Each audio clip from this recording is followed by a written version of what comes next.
सोलापूर तालुक्यातील बोरामणी येथे आज पहाटे घडलेल्या भीषण अपघातात एका 65 वर्षीय शेतकऱ्याचा दुर्दैवी मृत्यू झाला आहे।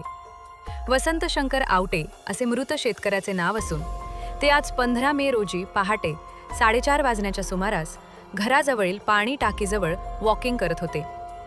यावेळी भरधाव वेगाने आलेल्या अज्ञात वाहनाने त्यांना जोरदार धडक दिली। या अपघातात वसंत आवटे गंभीर जखमी झाले। घटनेनंतर परिसरातील नागरिक आणि नातेवाईकांनी तातडीने त्यांना सोलापूर येथील श्री छत्रपती शिवाजी महाराज सर्वोपचार रुग्णालयात दाखल केले। मात्र डॉक्टरांनी उपचारापूर्वीच त्यांना मृत घोषित केले। वसंत आवटे हे बोरामणी गावातील कष्टकरी शेतकरी म्हणून ओळखले जात होते। त्यांच्या अचानक निधनामुळे संपूर्ण गावावर शोककळ पसरली आहे। त्यांच्या पश्चात आई, पत्नी, मुलगा आणि नातवंड असा परिवार आहे। घटनेची माहिती मिळताच नातेवाईक, मित्रमंडळी आणि ग्रामस्थांनी सिव्हिल हॉस्पिटलमध्ये मोठी गर्दी केली होती।